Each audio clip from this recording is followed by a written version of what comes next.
Thank you, everyone. Welcome to a Top Coder community open house with our community team and some of our prod dev operations team. So I'm Jessie. Most of you might know me already. If you don't, hello again. I wanted to invite some of the team members to come in and do an open house style gig work chat. So the goal of this is to have a nice open communication where we're telling you what gig work is, giving you some more information, and give you the opportunity to ask us questions about it. As I said, you can jump on camera and ask us. You can chat it in, whatever you're most comfortable with. But definitely, it's an open forum. There's no right or wrong answer or right or wrong question. So please feel free to use this time to talk with us admins and get the most out of this discussion on gig work. So I'd love to kick it over to Glenn first to introduce himself, and then we can do the rest of the team. And then Glenn, you can kick off with some information on, what is gig work to get us going. Yeah, sure. Thanks, Jesse. So my name is Glenn Kuzawa, and I work on the operations team within the prod dev team at Top Coder. My main focus so far has been, what we call gig work operations. So anything that has to do with matching people and placing you guys onto different gigs for our clients. That's what we kind of been doing, is translating some of the requirements that come from our clients and translate that into good gigs for you guys. So that's kind of the basics of what we've been doing. And I guess you said just around an introduction, Jesse, is that first? Okay. Yeah, for sure. I'll pass it off to Tony. Thanks, Glenn. I'm Tony Jeffs. I head up the platform operations team and also the product management team, both under Top Coder's product development group. So part of that platform operations team is what Glenn just described. We're essentially responsible for making sure gig work, or one of the things is we're responsible for making sure gig work runs smoothly. And kind of developing and evolving the processes that enable us to connect you to interesting assignments out there. Pass it over to Maddie. Hey everyone. So I work with Glenn and Tony, so I won't repeat what they said. I do much of the same sort of stuff. We'll try and help them. But I'm based in the UK, so I guess the only real differentiator is that I'm available at a slightly different time zone to those guys. But otherwise, I try and do much the same stuff as them. So, hello. And he has a better accent than we do. Nice. Oh, and Nick's here as well. Nick, if you want to give a little intro. Yeah, I was just here to check out, see what everyone had to say, if I could chime in any way. I'm just kind of helping out on the member experience when it comes to the gig work. I guess not platform, because Top Coder is a platform, but if you have any questions around just the experience itself, I'm here. Awesome. All right, Glenn, you're up.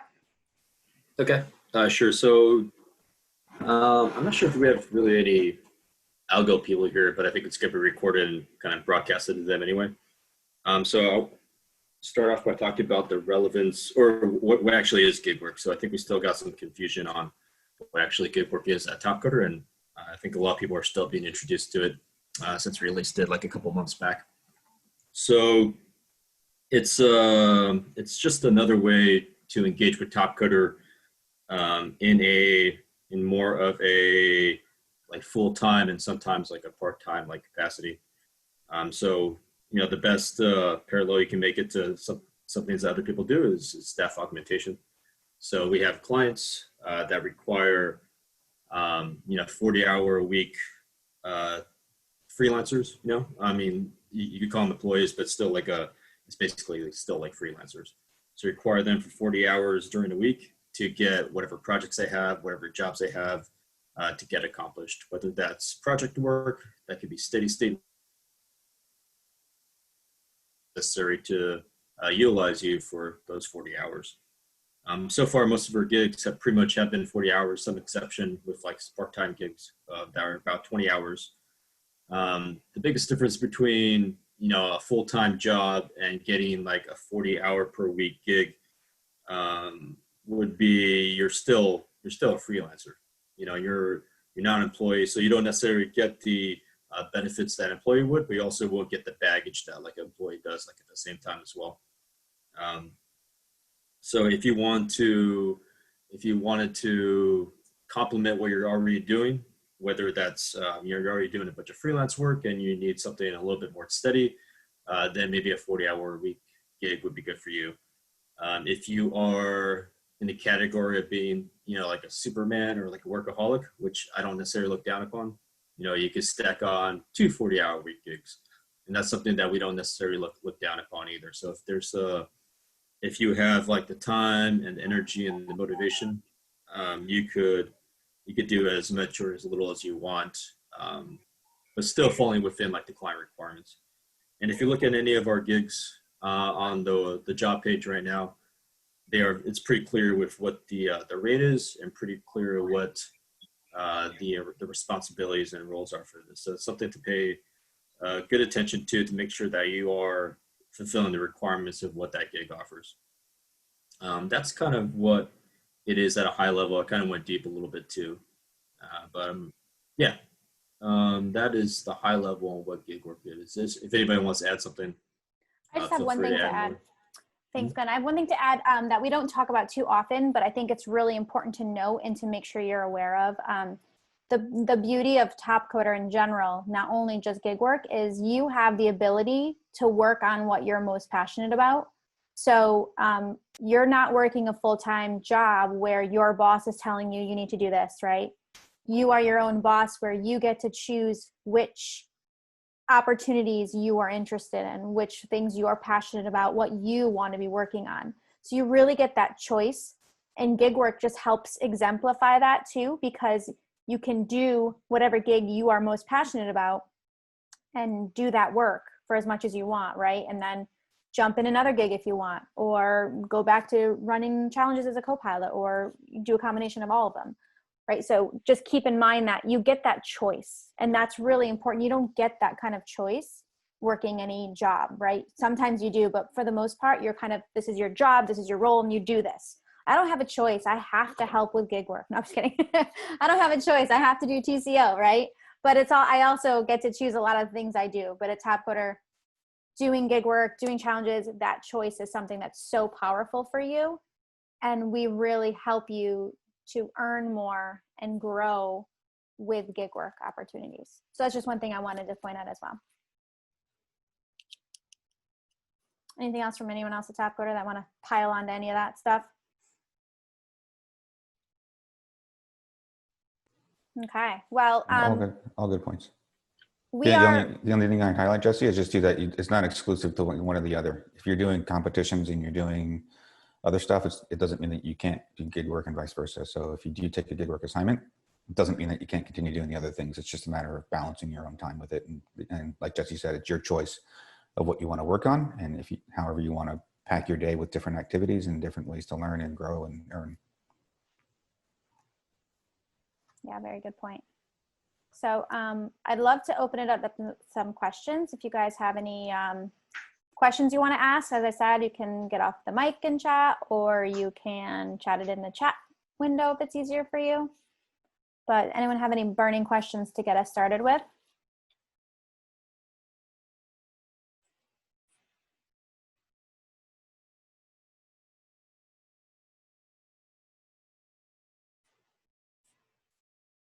Deepak, Arman. Oh, here we go. Here, a question from Alex. How is the process to be selected for a job or gig?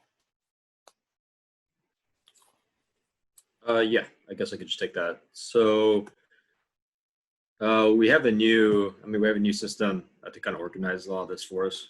So once you actually apply to a job on the job page, we have a bunch of things kind of going on in the background. So it comes in, we'll probably do, one of us three will do like a level 1 screening on like the application itself.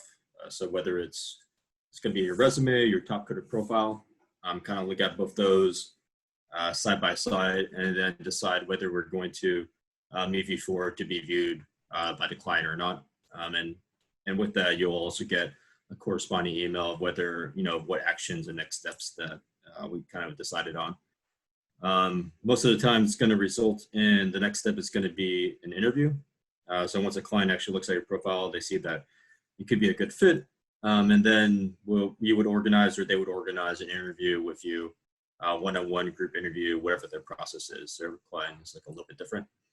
Once you actually clear that interview, so if you do well, we'll go ahead, do some, back-end sales processes. And once that clears up, we'll basically send you an offer letter. Once you get that offer letter, it's up to you to accept or reject it, or if you ask more questions on it. It'll contain things like the duration of the project, what the rate is going to be, what are the restrictions there are, and things like that.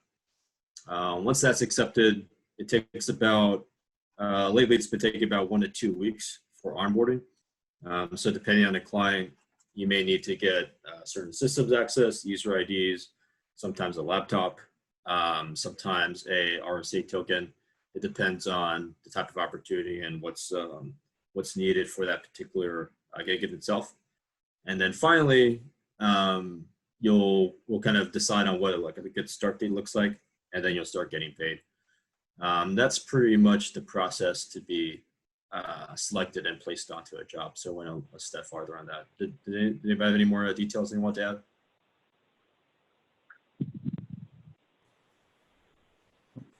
That was good. How much is Top Coder involved?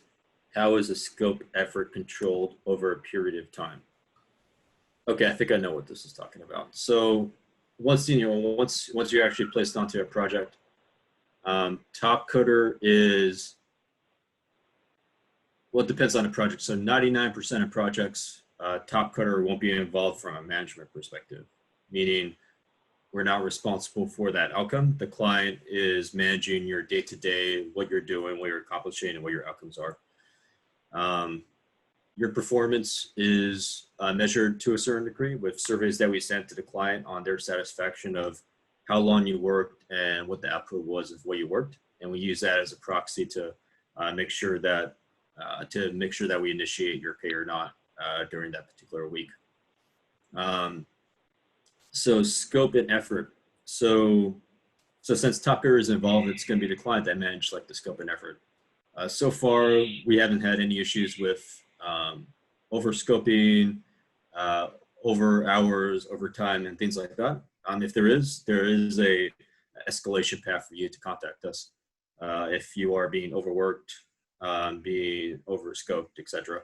So the scope part is a little bit of a tricky thing, because if it's not project related work and it's just steady state work, they could give you whatever they want to give you. Since if it's still within the confines of the 40 hours, that's fine. If it's something that you're not skilled in, that's a different thing. But that usually shouldn't be the case. We haven't seen that case just yet. But if that does happen, we are open ears to any escalations that you have that may be of concern to you during that project itself. I think that answers your question, Deepak. Oh, yes, thank you. Okay, great. For the designers, are we going to have a profile page where we can showcase our work like Behance or Dribble? So I'm not sure what Behance or Dribble is, but then I have seen a need to show your portfolios in general. So I think that's what they are, right? That's my guess, at least. We might add another field to the application page to be able to do that. We haven't actually seen, so the clients that have been asking for designers aren't design houses right now. So that's why I think they're just fine with like a resume or CV. And I have seen the need to improve designers' resumes and CVs in general. I think when we start going to getting work from like design houses or design groups within like these bigger companies, then I think we're going to start needing design portfolios and things like that. So we are planning to add that as a mechanism of like evaluation. It's something that me, Tony, and Maddie know nothing about. So we'll probably ask for some help from the outside, determine how good people's portfolios are and things like that. So we'll get some good help to do that in the future once it becomes more of a direct need, if that makes sense. So as the designers have seen already, we actually are having like a good amount of design stuff come out. So I think that's going to grow, and hoping to get more interest from more design like specific groups rather than what we're getting right now. Just to pile on to part of what Glenn said, just with noticing a need for more information or different information on profiles, that is something that this is highlighted for us. So we kind of categorize our projects that we budget, but one of our buckets right now is for innovation. And in that innovation bucket, there is some work going on and some exploration going on in terms of what a future top coder profile will look like if we were to start to pull in additional information that's important to both the community members and then also to customers that are looking to understand what the skills are in our community. So kind of an indirect answer, but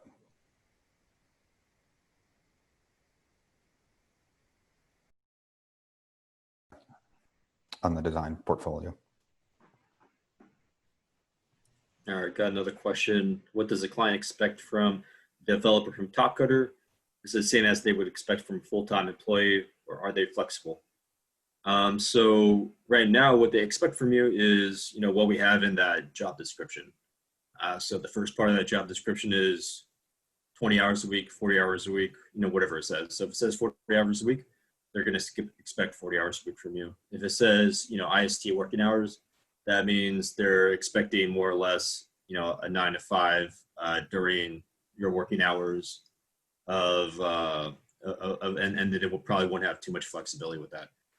And I say that because it is all up to what the client deems as what is compatible or not. So if you are on the other side of the world, they're in the United States and they're fine with you, not really working during EST hours, PST hours, but they're just looking for an outcome from you, then you kind of fell probably into the sweet spot of what you would prefer as like a top coder member, right? But then again, that's going to differ from client to client. And some may have more flexibility, some may not have as much flexibility. From what we notice with, in general, in the era of COVID, is that most employers are actually having a good amount of flexibility with work from home anyway. So like, this is a little bit anecdotal. Most people, if you show up to like that one morning meeting or that one, Scrum team meeting, and then you just make sure you deliver on your outcomes, within a certain amount of time and you're held accountable for that, then you're good. And that's like most jobs, and that's like what most like good managers kind of pursue. But then is everybody like that? No, because everybody's different. All our clients are different. Even like groups within different clients are like different.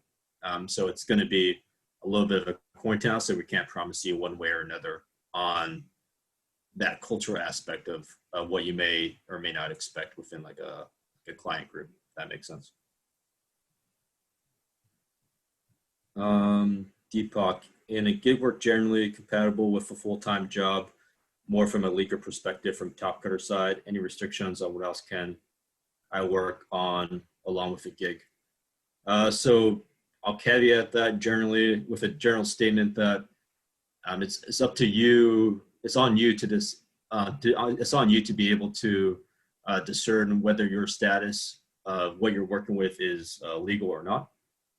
If you tell us and we know what the answer is, without going like through a lawyer, then we'll tell you what the answer is, whether it's yes, no, we don't know. You have to go talk to your tax attorney. You have to go talk to your lawyer. So we do put a lot of that on you to try to figure out. But generally speaking, there's certain categories like if we have a person we have like a USA only opportunity, and that person happens to have a visa, and that visa requires some employer sponsorship. Where Top Coder does not give, like US visa, like employer sponsorship or anything like that. Top Coder does not work, with any staffing agencies. Top Coder, if you're like a competitor, if you're a competitor and you divulge that, you're in the United States because of a visa, like you actually technically, can't compete on Top Coder competitions, and extends the same for like gigs as well. So there's definitely like some categories out there, but it's visa laws and immigration laws and like employment laws are very complicated. We don't have like an in-house lawyer just to be able to tell us what's right or wrong. And oftentimes it's always like a gray area. So we leave it up to you to kind of decide that, to make sure that you're doing the right thing with regards to your situation, your tax situation, your immigration situation, etc. Did I cover most bases with that, Tony? Yeah, I was just going to say, and just also to that last list of things that you said, just your employment agreements too with your current employer. So a lot of it's driven based on that, right? So we don't have any blanket statement that says if you have a current job or if you have another gig that excludes you from being able to do top coder gigs. It's that we're totally fine with that as long as your current employment contract doesn't have a conflict with that. So that's the part that we don't have visibility to. We're going to saying that's more on you to read through your employment contracts or check with your employer if it's okay from that end. And then we have our blanket statements of terms and NDAs and whatnot that you sign when you join Top Coder, and then when you get assigned to one of the gigs that you get through Top Coder, and then customers on our end also would have additional restrictions that Glenn mentioned. But in general, other than if you see some restriction on country or location or anything like that on the gigs page that we have, I'd assume that you're eligible for it unless you know something about your employment agreement that would exclude you. Just to build on that a little bit as well, is just to make sure that you don't putting yourself in a conflict of interest position. That'd be another thing on you. So you could end up with a contract that says you can work and an opportunity may come up with gig work. But if they're, for instance, direct competitors in the same, geo space and you're working with both of them, then you could end up with a conflict of interest. And again, it's just something for you guys to consider when you are applying and you move through that process, just to make sure there's no conflicts of interest as more details about the job become apparent as you move through the stages. Again, we can't confirm that. And like Tony said, part of that would be to do your contract and what you're working on, but that's worth considering as well.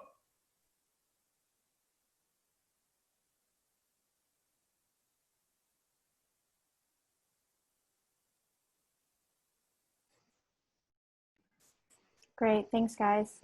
How are we doing with questions? Anyone else have some questions that they want answered? Oh, great questions so far, by the way. Yeah.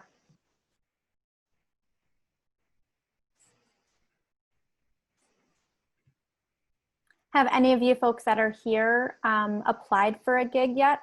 Have you gone through that process in any way, shape, or form that you want to talk about or give us some feedback on?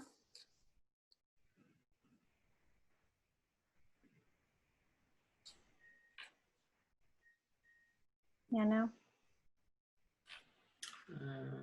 I know a lot of these guys applied, but we haven't been able to place them yet.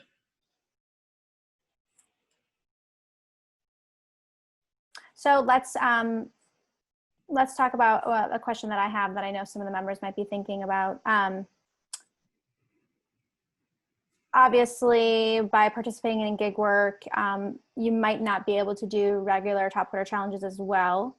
How are they able to improve their Top Coder profile rating, TCO points? Can we talk a little bit about that? I mean, I know there's nothing right now that's happening, but things that we're thinking about that will help them continue to improve their profile and rating and their opportunity to win a trip to TCO. So if we could talk a little bit about that, that might be great. I think one thing that we're doing is improving our the community team's improving our profile, or the community app team is improving our profiles, our public facing profiles, to add the work experience section. So it's still in development. I think there's some design competitions running right now for the the work experience part of that. So with that, I mean, we're going to get different concepts around, how to highlight gig work within that work experience profile, and within Top Coder profiles in general. So you'll be able to highlight that either to, for your whatever traditional bragging rights, but mainly for current employment, future employment, just adding more things to your resume. So you can show that, hey, I actually did this work at Top Coder. It's actually validated on their website. I did this thing with tasks. I got a good rating from this task work. And, you could take that to another task opportunity, you can take that to the outside to like the new job that you're applying for, whatever it is, because I think gig work is offering like really good experience. So if you're a freelancer that wants back into regular employment, or you're doing regular employment and you want to bridge it to freelancing, I think it's, whichever way you're going, in, back out, having that experience will probably help out. And we'll be able to validate that experience and show it on profile for you in the coming, months, like year or so. So that's one thing that we're kind of working on. Awesome. And I know there's also, we will be awarding a trip winner for TCO for gig work as well. More details on that coming soon, but just something that we are aware of and want to make sure we're continuing to give you guys that incentive to stick around at Top Coder. And Alex has another good question for you. Yep. He says, while working on the gig project, we're not allowed to compete or do any other Top Coder work. I think you misunderstood what Jesse was saying, but yeah, that's not true. You could do both,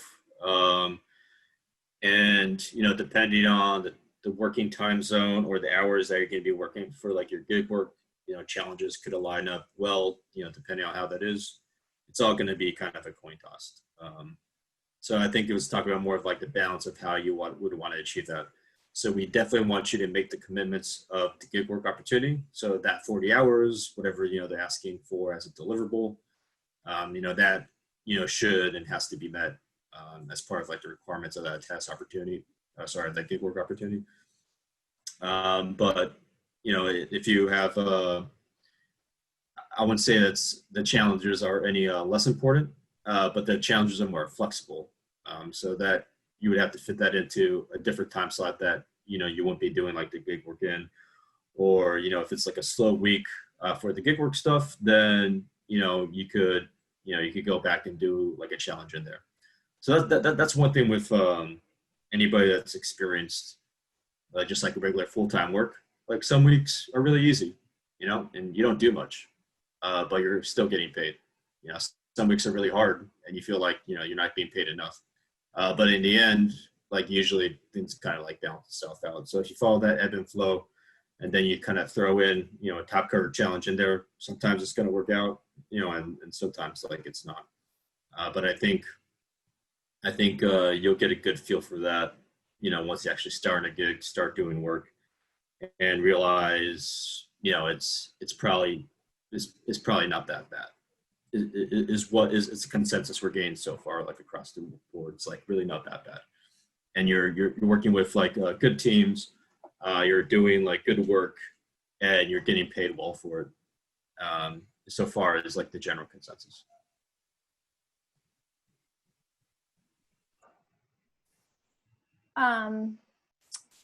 Thanks for having him clarify that, Alex. I think, and of course, it goes without saying that the payment is the same every week, regardless of that ebb and flow of work flow. Yeah, exactly. So like it's not like outcome based. So like if you don't make this, then we don't pay you. Like you get paid the same every week. We do keep track of, performance in general, but as long as like they're happy, whatever definition of client has that's happy, then you're good. That money's going to just keep rolling in week after week, and you're not going to have to worry about it. Perfect. And just a side note on the competitions too, we definitely still encourage you to, when you have the time, compete, or when you want to continue competing, because that will only enhance your ability to get assigned to one of these gig positions. So the more competition history you show on your profiles, the better we're able to essentially sell your skill sets and your profile to a customer position. Right, which was leading to my next question also. What can folks do now if they've applied for a gig but haven't gotten one yet? Like, what's the best thing they can do? So I would say the best thing you could do is compete. What else? What other advice do you guys have for them? Mm-hmm. Yeah, competing is big. And also whatever you could do, within truth, definitely, is to like enhance the way that your profile like looks and like how your resume like looks when you apply to like a Google opportunity. So for the uninitiated, for people that don't know about Top Coder, they can look at your Top Coder profile and we'll try to tell them, this is what this means. And this means that this person is this good. But oftentimes, although we're trying to change it, it's going to default to how good like your resume looks. And for a lot of good Top Coder members, we've seen bad looking resumes, and that doesn't help like sell you as like a person and as like a potential like freelancer to that company. So when you apply, if you apply to a Drupal opportunity and you have like no Drupal on your resume, then either I'm going to automatically disqualify it, or the client's going to disqualify it, or I'm just going to send you emails like, hey, please update your resume to add Drupal to it. So whatever you're applying to, and this applies, outside. If you look at the job description, your resume should look like the job description and have experience that's with regard to the job description. If you do that, 99% of the time you're going to pass like the first gate. And that's no different with like Top Coder opportunities. And I think I probably replied back to some of you guys like, hey, if you don't have any, in your resume, then put that in your resume or CV. Otherwise, we can't move your profile forward. So probably do that. Will help you out a lot to get past the gate. And once you put in front of you a client, put you in front of a client to get interviewed, you'll be like way better off. Deepak has a question about all opportunities general intake. So we use that as just a way to get into like the pool itself. So like if you see nothing that's like available, but you still want to put in like your resume to see what we can kind of catch in the future, we do queries, like almost on a daily basis of certain opportunities that come in, and we proactively reach out to you. So if your profile matches something that's already within our pool that you get in through like this general intake, then we'll take it in that form. If you already have applied for anything, we already have like your resume, you already have like your application. And every probably quarter or so, like Nick sent out last quarter, we're going to tell you to update like your application just to make sure that we know that you're still interested, and then all your resume information, application information is up to date. From Armand, any tips on preparation for client interviews? I gave a couple interviews after passing respective coding challenges, but found the interviews difficult since they're all heavy on theoretical aspects of programming and were very traditional. I think all of us could chip in with this one. So like I know what you're talking about, Armand. So that was our first experience with actually interviewing, and we didn't really actually know what to expect. So one, if someone is asking you a theoretical question, the first question you should ask yourself is, why are they asking me a theoretical question? So people ask theoretical questions because they're looking for like critical thinking ability and your ability to solve a problem, and also at the same time, interview-wise, to articulate that problem. Why would an employer would want you to do that? Well, why wouldn't you, I guess? Unfortunately, we weren't ready for that at the time. Like it's, if you, yeah, unfortunately, we just weren't ready for that at the time. So this has been unfortunate. We couldn't prepare you. But I think interviewing, you just get better like over time. Being able to like explain yourself in front of a person, explain like what your work is in front of your boss, that's very important. And different clients have different ways of wanting to achieve that. So what we're trying to say to explain some theoretical stuff to you, but once he starts doing some work, he's going to be really good, and he's going to start crushing it. But you have to meet us a little bit of a halfway point. You have to be able to articulate yourself to a certain degree that it shows and breeds confidence, because the interviews, unfortunately, probably aren't going to go away anytime soon. So we're going to have to still move forward for interviews, and you're only going to get better by either just more iterations of doing it, and probably doing some research online. Does anybody else have anything to add to that? Maybe put more of a positive spin on it. I think I just kind of beat it more negatively. I think that was generally good practical advice, though. But I mean, definitely on a lot of these, even if you go online and you kind of look up standard interview questions, like some of those, just make sure that you've got good answers to them to make it easier on yourselves. The other thing I'd say is, and Glenn, if we're not doing this, maybe we should. We probably are to some extent. Just do a little bit of research if you're not familiar with the domain that you're stepping into. When I say that, I mean if you know you're going to be talking to somebody at a financial services institution, then there's probably certain things that they may ask you about or certain context that they're going to have. Versus if you go into a tech firm, they're going to look at things a little bit differently in terms of interview questions. So just be a little bit prepared in terms of the space that you're stepping into.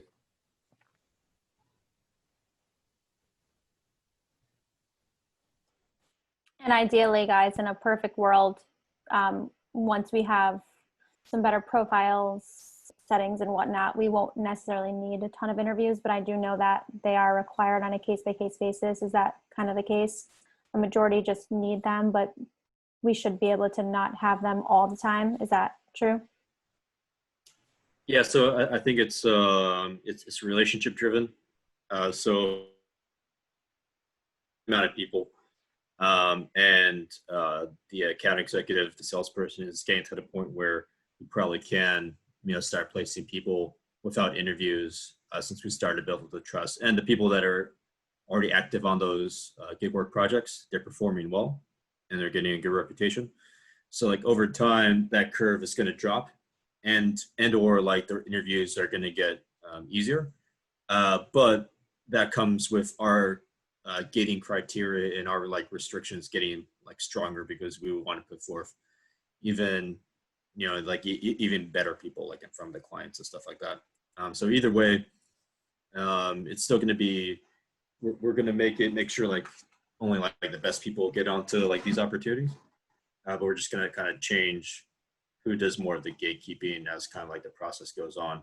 But yeah, so like client interviews may go away for longer term clients, which we have none of right now. So longer term, like with, like 6 months to a year. So we're still pretty new. But for any new client, right now, we are not able to just get away with not interviewing because 1, they don't know us. 2, they don't trust us.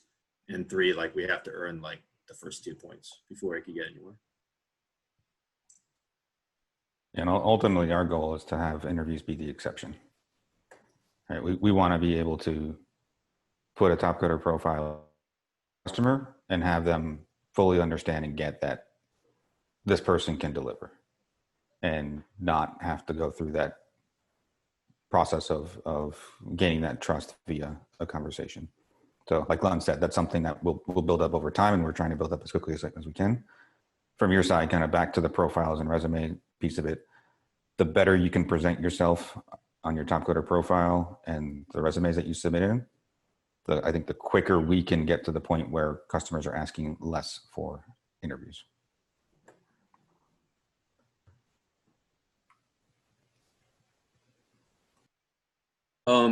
Yeah, just a question, not a question. I'm gonna talk a bit about like rates. I know it's been popping up a lot for people on gigs, people that are looking to get onto gigs.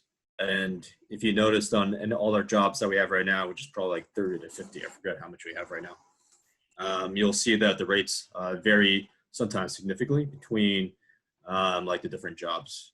So that is, so there's some like purposefulness behind it. Something that we're not the biggest fans of, but it's kind of the reality of what we're doing right now. So we do have what we call like offshore rates, which we make available to mainly like Wipro and like their clients. So you'll notice the rates are lower than what we call like our global rates, which is in another tier. And then we also have another tier that involves like specific countries of origin, mainly in the like the Western hemisphere. So it is driven by like client preference. It is driven by data privacy reasons. It is driven by business models of companies that have been doing things for like a really long time, and they're not going to change the way that they're doing things anytime soon. So we have like kind of those three factors working against us to try to make something more of a like an equal playing field with like rates. So like at this point in time, as like gig work is growing, we can't equalize that as much as we want to. So we do have rate disparities between different jobs. So I just want to throw that out there so everybody's kind of aware of it. And you'll definitely notice it if you look in different jobs and stuff like that. So whatever the rate is that's within that specific job itself, that is the minimum max rate that we're looking at to give you for that particular job. So it's up to you to opt in or opt out. So if you think that is too low of a rate, you are free not to apply to that job. And then we encourage you, especially if you're top coder member, just to wait to like a better opportunity comes up.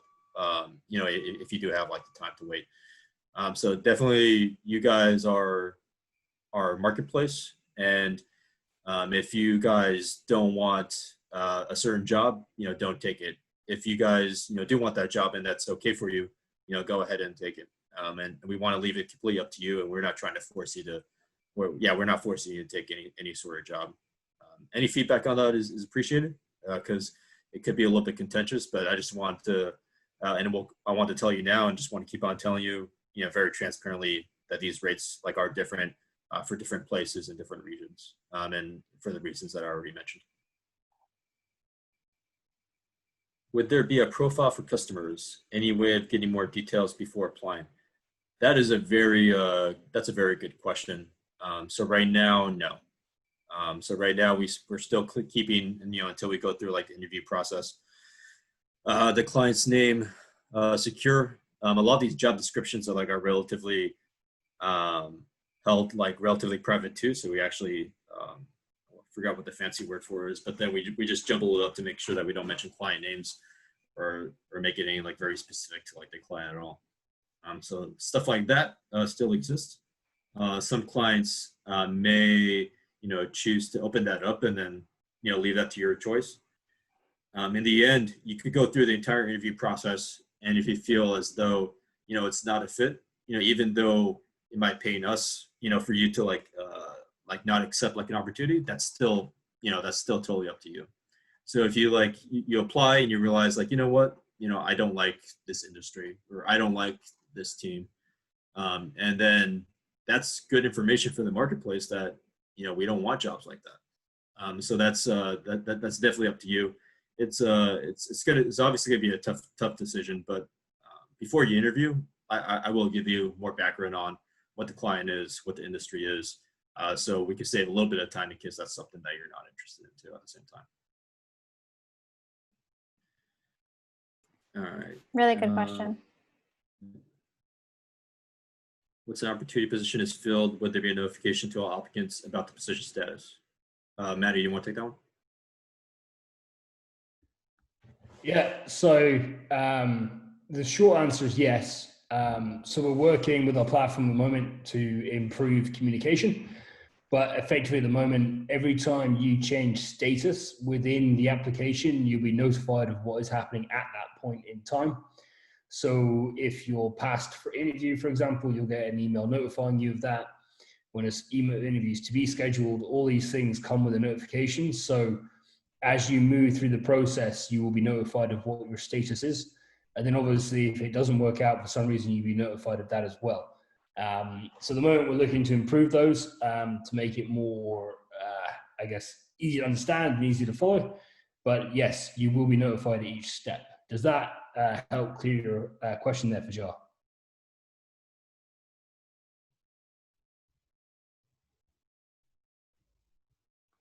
Cool. Okay, we have about 5-10 minutes more. If anyone has any other questions that they want to throw out, this has been really helpful for us too. All these good questions help us to improve things. So if you got them, share them.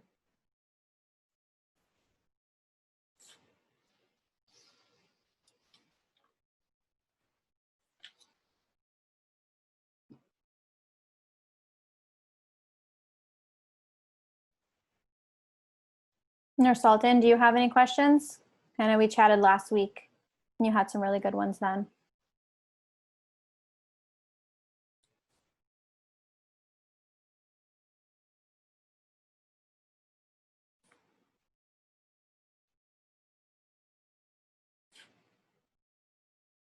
So how about some informational stuff while we wait to see if there's any other questions that come in. So right now at Tapcoder, if you go to compete and under compete, there's a tab for gig work. That's where you can find all of our available gigs. And there's also the general intake, as Glenn mentioned, that you can, if you don't see something that specifically fits your skills, you can apply there. That way we have your information. So the gig work page, we also have a sign up for updates button. If you check on that, we will send you an email every week with the latest gig opportunities that have come in, so you don't miss one. We have gig work forum that I try really hard to keep updating, so you can follow the thread and see the new things that are coming in as well. Ask questions, you know, anything that you need in the forums. We also, it's important to note that we talked about if you're waiting around to try to get a gig, or if you apply but haven't heard back, or you didn't get the gig, what you can be doing in the meantime, obviously, is participating in Tapcoder challenges. I also want to implore you to fill out your Tapcoder profile.